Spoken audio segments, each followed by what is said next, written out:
Hi, welcome to the AIM video recap of the 2023 legislative session. This is being recorded at the end of week 13 of this long legislative session.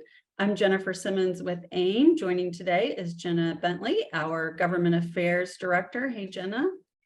Hey, Jennifer. We're going to have a very short video for you today because we want to put the focus on our members. Since our last video recap, AIM members really across the state have gone through a lot with the severe weather events that we've had that really all across the Midwest has been experiencing lately. But in particular, on March 13th, March 31st, less than a week ago, two particular members, the town of Whiteland and a little bit their neighbor, New Whiteland, and the city of Sullivan really took some devastating hits from the tornadoes that went through. We want to send out our thoughts to them. We want to make everyone aware that they have received an outpouring of support, but of course could always use more help. They'd like to see that, if possible, in the form of donations to their respective community foundations. So we just want to encourage you, if you are hoping to help those municipalities, you can do so by contributing to the people of Sullivan via the Wabash Valley Community Foundation, and to help the towns in Johnson County by donating to the Johnson County Community Foundation. Of course, completely voluntary, but if you are looking to help, that's one great way to do it. Our CEO, Matt Greller, spent some time in Sullivan today and certainly reported back that it is devastating there for many families, and at the same time impressive what they're able to do to lift each other up and respond to those in need. They had loss of life there, which makes things even more tragic. It does appear that things are on the right track. It'll just be a long road to recovery. Jenna, any thoughts?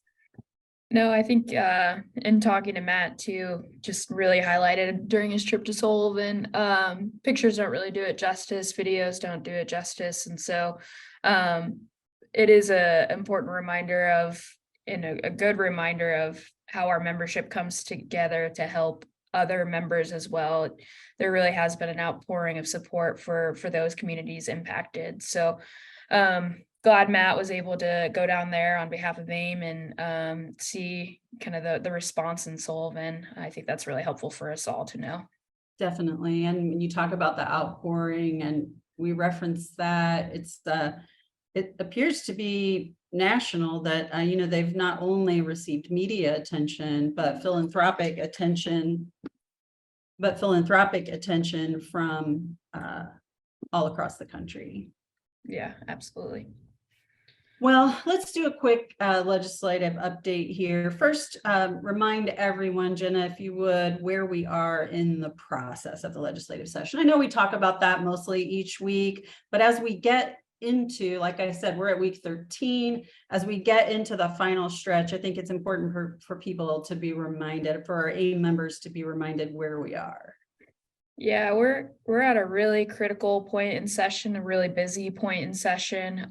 So next week is the last week for both the House and the Senate to have committee meetings. And so the House, the last day a committee can be held is Tuesday, and for the Senate, they have a few extra days. They can have committees up until Thursday. And so what this means is the process for conference committees is about to ramp up.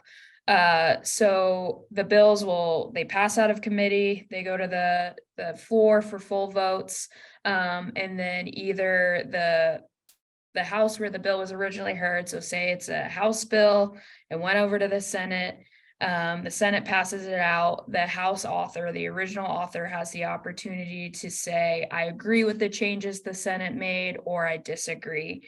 If they agree to any amendments that were done during the second half of session, they'll do what's called a concurrence vote. So it's one last opportunity to say, hey, we give this our stamp of approval, and both chambers will do that.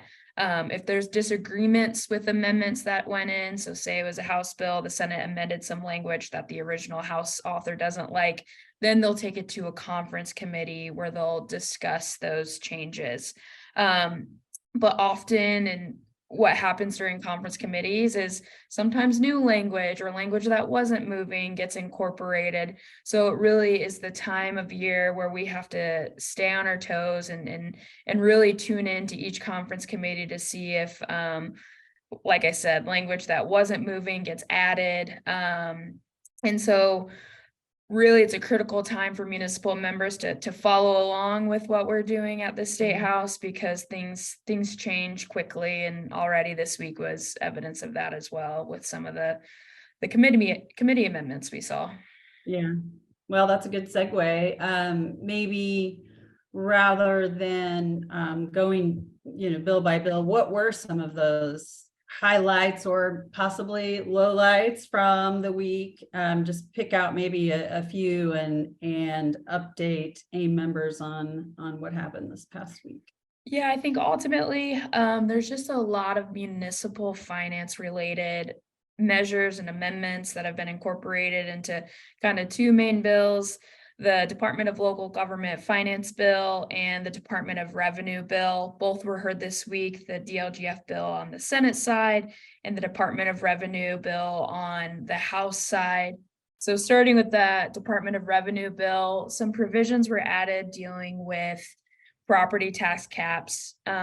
So healthcare facilities, long-term healthcare facilities are under the 2% property tax cap because they are residential facilities. So under current law, if it's residential property, it's typically under the 2% cap. But what this language does is it adds in hospitals to that category. And I think I said that was in 419, but that's actually in 1454, that change.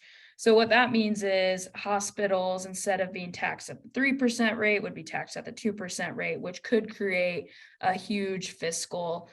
So for municipalities who have a hospital in your jurisdiction, I would certainly take a look at that. We can send you the specific language. I've already heard from one community where this could have a $1 million impact on the property tax revenue that they receive. So that's kind of the one example of major changes. One also deals with senior living facilities in 1454. It exempts nonprofit residential care facilities from property taxes. So you just start to see it shipping away at the property tax base with some of these measures. So again, like I said, that went to 1454, which is the Department of Local Government Finance Bill.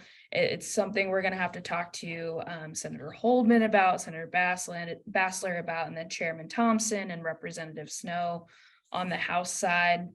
And then that Department of Revenue Bill, Senate Bill 419, there was some TIF language added. Nothing to the extent of what we initially saw in House Bill 1085 earlier this session. But one provision we wanted to highlight deals with spending plans. So if you'll recall, there was language introduced earlier this session that says an RDC has to adopt a spending plan at the beginning of the year, and they can't deviate from that. Obviously, with economic development, that's really challenging. Deals happen not on a calendar year basis. So we'll hopefully work with Chairman Thompson and Senator Holdman to clear that up. But that's kind of a holdover of the conversations tying back to 1085 that didn't move forward in the process. And then finally, like I said, where we're at with the process, sometimes things come out of left field. And also in 419, there was some municipal water utility language added that essentially prevents pilot, so payment in lieu of taxes, from going to the general fund. This is a huge change. Obviously, the rationale for a pilot is if this were a private utility, they would be paying property taxes, and that revenue goes to the local unit of government. Because they're not, you can build in a pilot to your rates and charges. And so the pilot would have to be used to lower rates for customers who live outside corporate boundaries. And so for us, those customers may be getting a surcharge because it's more expensive to extend or maintain those services outside corporate boundaries. Ultimately, I won't get too further in the weeds on this. This is a big change to happen on a amend and vote, which means no testimony was taken.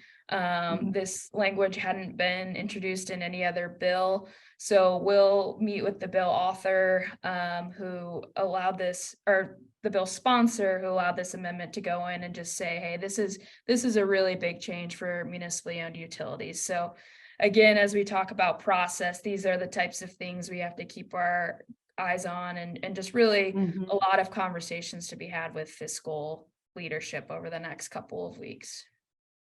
All right, so any really good news coming this week? Yeah, we've got some, we do have some good news.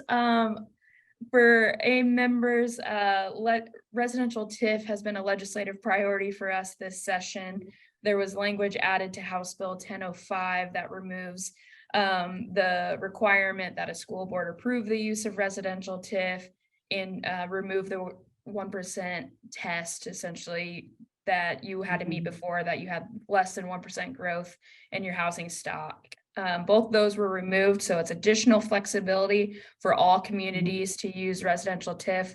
That language in House Bill 1005 passed out of the Senate. The bill author has concurred on it. So as I was talking about process earlier, we're one step closer to the finish line. Ultimately, what that means is those concurrence votes will occur in both the House and the Senate. So if there are municipal members who really see the need for residential TIF, I would encourage you to reach out to your members on the House and the Senate just to get that final stamp of approval for residential TIF language. But I'd say the best news is there's only 3 weeks left. That is good news. Although it'll be a long 3 weeks, and just a reminder to AIM members watching, please keep an eye on your inbox. This is that time of year where action alerts can come, sometimes multiple times in a week. It's been known to happen twice in a day. So it's really important to keep an eye out, make sure that we don't land in your junk or spam filter, so that you can reach out to lawmakers as needed in these last few weeks of session. So please do that for AIM and our legislative crew. And please read your legislative summary, check out the bill track, and join us next week for another recap. And again, if you are so inclined, I know the folks of Sullivan and the municipalities in Johnson County, Whiteland, New Whiteland, Barkersville, Franklin, and others would appreciate your support. Thanks, everyone.